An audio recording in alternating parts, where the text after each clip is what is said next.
दोस्तों, आज हम समंदर के बीचों बीच स्थित 5 लाइट हाउस के बारे में बताने जा रहे हैं जो इतिहास, रहस्य और भूतिया घटनाओं से भरा हुआ है।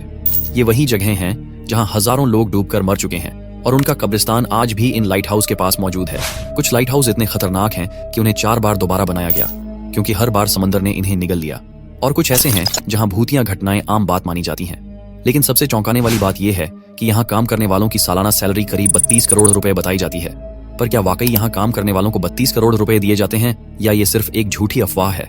इसका खुलासा भी हम इस वीडियो में करेंगे, तो बने रहिए हमारे साथ, क्योंकि ये वीडियो आपको समंदर के सबसे रहस्यमयी लाइट हाउस की ऐसी कहानियां सुनाने वाला है जिसको सुनकर आप लोगों का होश तो उड़ जाएगा ही, और साथ ही रोंगटे भी खड़े हो जाएगा। वीडियो को शुरू करने से पहले चैनल को सब्सक्राइब जरूर करें, क्योंकि सब्सक्राइब बटन आपके लिए फ्री है और इससे हमें बहुत मदद मिलती है। तो चलिए वीडियो को करते हैं स्टार्ट।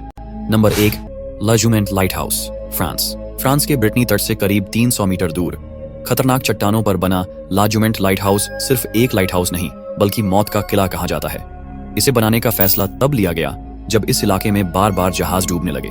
19वीं सदी के अंत तक इस क्षेत्र में 60 से ज्यादा जहाज डूब चुके थे, जिनमें कई नाविकों की मौत हुई। सरकार ने 1904 में इसका निर्माण शुरू किया, लेकिन तूफानों और विशाल समुद्री लहरों की वजह से काम रुकता ही रहा।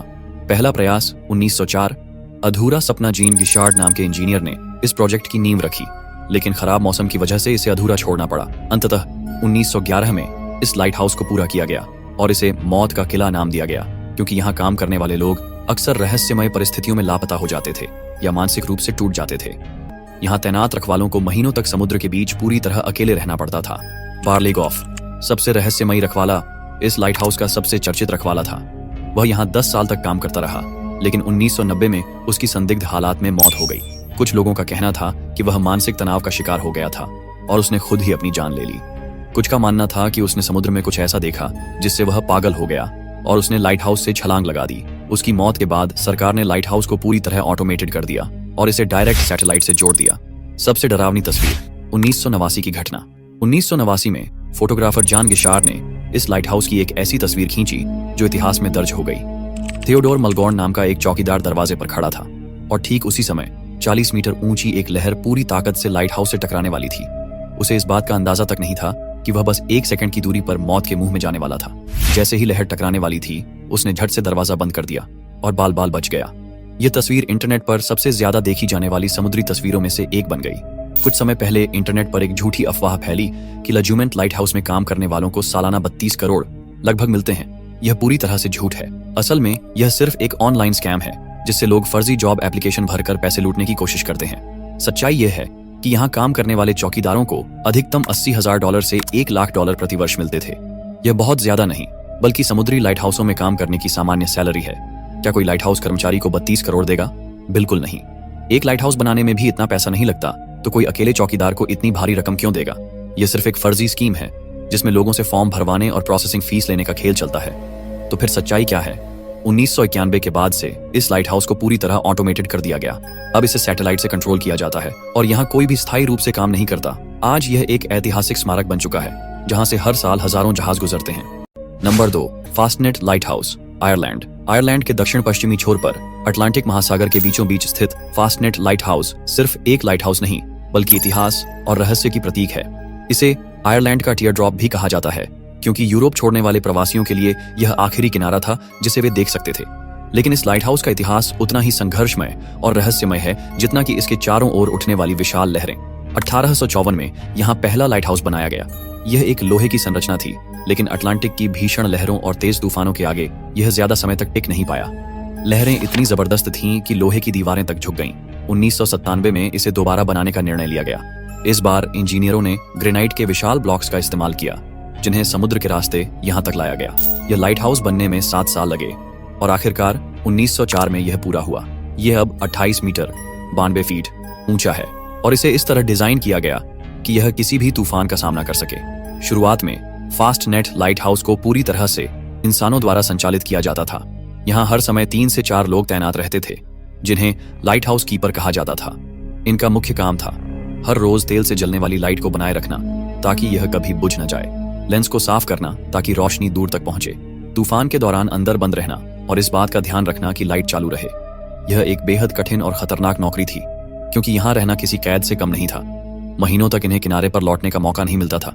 1990 के दशक में दुनिया के कई लाइट हाउसों की तरह फास्टनेट लाइट हाउस को भी ऑटोमेटेड कर दिया गया।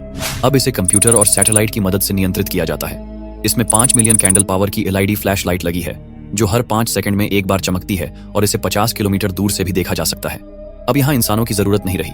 1997 में आखिरी बार यहाँ कीपर तैनात थे और उसके बाद से यह पूरी तरह मानव विहीन हो गया।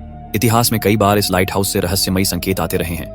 कई जहाजों के नाविकों ने बताया कि उन्हें लाइट हाउस के अंदर से अजीब आवाजें सुनाई देती हैं, जबकि वहां कोई मौजूद नहीं था। कुछ पुराने लाइट हाउस कीपर्स का मानना था कि यहाँ उन नाविकों की आत्माएं भटकती हैं जो 1979 की फास्टनेट रेस डिजास्टर में मारे गए थे। यह समुद्री इतिहास की सबसे भयानक दुर्घटनाओं में से एक थी, जब एक भयंकर तूफान के कारण 15 नाविकों की मौत हो गई और 5 नावें डूब गईं। कई मछुआरों ने यह दावा किया है कि जब वे इस लाइट हाउस के पास आते हैं तो उन्हें कभी कभी खिड़कियों में परछाइयां दिखती हैं और लाइट हाउस के अंदर से किसी के कदमों की आवाज सुनाई देती है, जबकि अब यह पूरी तरह ऑटोमेटेड है और वहां कोई इंसान मौजूद नहीं होता। चाहे कितने भी तूफान आए, कितनी भी ऊंची लहरें उठें, फास्टनेट लाइट हाउस सदियों से जल रहा है और आगे भी जलता रहेगा। Number 3, Minots Ledge lighthouse, United States. America के मैसाचुसेट्स राज्य के समुद्री तट से करीब 1.5 किलोमीटर दूर खड़ा माइनट्स लेज लाइट हाउस, इसे बनाने की कोशिश में कई लोगों ने अपनी जान गंवाई और जब बना तो भी मौत का सिलसिला रुका नहीं। पहला लाइट हाउस 1850, इसे लकड़ी और लोहे से बनाया गया था, लेकिन यह शुरुआत से ही गलत फैसलों का शिकार रहा। यहाँ की चट्टानें इतनी कमजोर थीं कि कई इंजीनियरों ने चेतावनी दी कि यह ज्यादा दिन नहीं टिकेगा, लेकिन इसे फिर भी बना दिया गया। 1851 की भीषण तबाही। सिर्फ एक साल बाद 17 अप्रैल 1851 को एक भयानक तूफान आया। 30 मीटर ऊंची लहरों ने इसे पूरी तरह हिला दिया। लाइट हाउस में मौजूद 2 चौकीदारों ने मदद की गुहार लगाई, लेकिन कोई भी उन्हें बचा नहीं सका। अगले दिन जब लोग लाइट हाउस को देखने आए तो वो पूरी तरह गायब था। सिर्फ लोहे की 2 सलाखें समुद्र में बची रह गई थीं। चौकीदारों के शव बाद में किनारे पर बहकर मिले। इस हादसे के बाद इसे बनाने की हिम्मत किसी में नहीं थी। दूसरा लाइट हाउस 9 सालों के बाद इसे फिर से बनाने की योजना बनी। इस बार इसे सिर्फ पत्थरों से बनाया गया और इसे बनाने में 5 साल लगे। आज भी ये वहीं खड़ा है, लेकिन इसके आसपास आज भी रहस्यमयी घटनाएं होती रहती हैं। मिनट्स लेज लाइट हाउस में काम करने वाले चौकीदारों को कई महीनों तक समुद्र के बीच पूरी तरह अकेले रहना पड़ता था। यहाँ चारों ओर सिर्फ पानी, तेज हवाएं और एक अजीब सन्नाटा। लाइट हाउस में तैनात कई चौकीदारों ने शिकायत की कि रात के समय किसी के रोने की आवाज आती है। कुछ लोगों का मानना है कि 1851 में मरे हुए चौकीदारों की आत्माएं अभी भी यहाँ भटक रही हैं। कई बार लाइट हाउस के अंदर कदमों की आहट सुनी गई, जबकि वहां सिर्फ एक ही चौकीदार मौजूद था। कुछ नाविकों ने दावा किया है कि जब वे इस लाइट हाउस के पास से गुजरे तो उन्होंने खिड़की में किसी को खड़ा देखा, लेकिन वहां कोई नहीं था। माइनट्स लेज लाइट हाउस को दुनिया के सबसे खतरनाक समुद्री इलाकों में से एक पर बनाया गया है। यहाँ लहरें 30 मीटर 100 फीट तक ऊंची उठ सकती हैं, जो इसे पूरी तरह पानी में डुबा देती हैं। कई बार तो लाइट हाउस का ऊपरी हिस्सा भी समंदर की लहरों में गायब हो जाता है। इस लाइट हाउस की रोशनी एक अनोखे पैटर्न में जलती और बुझती है, लेकिन कुछ लोग मानते हैं कि यह उन मरे हुए चौकीदारों का संदेश है जो अब भी यहाँ फंसे हुए हैं। स्थानीय मछुआरों का मानना है कि अगर किसी बड़े तूफान से पहले इस लाइट हाउस की रोशनी अचानक कमजोर हो जाए या अपने आप बंद हो जाए तो इसका मतलब है कि कोई अनहोनी होने वाली है। माइनट्स लेज लाइट हाउस के आसपास सैकड़ों जहाज डूब चुके हैं। कुछ नाविकों का कहना है कि कई बार जब वे इस लाइट हाउस के पास से गुजरते हैं तो उनकी नावें अजीब तरीके से घूमने लगती हैं, जैसे कोई अदृश्य ताकत उन्हें इधर उधर धकेल रही हो। Number 4, Eddystone lighthouse, England. समुद्र की भयानक लहरों के बीच इंग्लैंड के दक्षिण पश्चिमी तट से करीब 22 किलोमीटर दूर स्थित है। इसे सिर्फ एक बार नहीं बल्कि 4 बार बनाया गया और हर बार इसके साथ कुछ ऐसा हुआ जो रोंगटे खड़े कर देने वाला था। पहला लाइट हाउस 1698, इसे एक इंजीनियर हेनरी विंस्टनली ने लकड़ी और धातु से बनाया था, लेकिन 1703 में ऐसा भयंकर तूफान आया कि यह पूरा का पूरा लाइट हाउस समंदर में समा गया। इतना ही नहीं, हेनरी विंस्टनली खुद भी इसमें फंसे रह गए और कभी वापस नहीं लौटे। दूसरा लाइट हाउस 1709, इस बार जॉन रुडयार्ड नाम के एक डिजाइनर ने इसे मजबूत लकड़ी से बनाया, लेकिन 1755 में एक और खौफनाक घटना घटी। इसमें अचानक भीषण आग लग गई और चौकीदारों में से एक हेनरी हॉल आग बुझाने की कोशिश कर रहा था। तभी गर्म लोहा उसके गले में गिर गया, वो बुरी तरह झुलस गया और कुछ दिनों बाद उसकी दर्दनाक मौत हो गई। तीसरा लाइट हाउस 1759, इस बार मशहूर इंजीनियर जॉन स्मेथन ने इसे ग्रेनाइट और मजबूत पत्थरों से बनाया। यह 120 सालों तक टिका रहा, लेकिन फिर पाया गया कि जिस चट्टान पर यह बना था वो कमजोर हो रही थी, इसलिए इसे छोड़ दिया गया और नया लाइट हाउस बनाने का फैसला लिया गया। चौथा और वर्तमान लाइट हाउस 1882, अब जो लाइट हाउस खड़ा है वह जेम्स डगलस द्वारा डिजाइन किया गया था। यह आज भी सक्रिय है और इसमें एक ऑटोमेटेड सिस्टम लगा दिया गया है, लेकिन इसके साथ अब भी कुछ अजीब घटनाएं जुड़ी हुई हैं। एडीस्टोन लाइट हाउस में काम करना किसी सजा से कम नहीं था। समुद्र के बीच चारों ओर सिर्फ पानी, तेज हवाएं और खौफनाक रातें। यहाँ तैनात रखवालों को 6 महीने तक पूरी तरह अकेले रहना पड़ता था। एक रखवाला जिसे वहां अकेले रहना पड़ा उसने बताया कि रात को उसे हमेशा किसी के कदमों की आहट सुनाई देती थी। कुछ लोगों का कहना है कि जो इंजीनियर और रखवाले यहाँ मारे गए थे, उनकी आत्माएं अब भी इस लाइट हाउस की पहरेदारी करती हैं। हेनरी हॉल की आत्मा को कई बार वहां महसूस किया गया। कुछ लोगों ने कहा कि उन्होंने एक परछाई को चलते देखा, जबकि कई बार अजीब सी चीखें और सरसराहटें भी सुनाई दी हैं। एक अजीब घटना यह भी हुई कि एक बार तूफान में लाइट हाउस का सिग्नल अपने आप जलता और बुझता रहा, जबकि वहां कोई नहीं था। एडीस्टोन लाइट हाउस सिर्फ एक लाइट हाउस नहीं, बल्कि समुद्र के बीचों बीच खड़ा एक भूतिया किला है। यह लाइट हाउस दुनिया के सबसे खतरनाक समुद्री इलाकों में बना है। यहाँ समुद्र की लहरें 20 मीटर 66 फीट तक ऊंची उठ सकती हैं, जो किसी भी छोटे जहाज को पलटने के लिए काफी हैं। कई नाविकों का कहना है कि जब लहरें बहुत ऊंची होती हैं, तो यह लाइट हाउस भी पूरी तरह पानी में डूब जाता है और सिर्फ उसकी रोशनी दिखती है।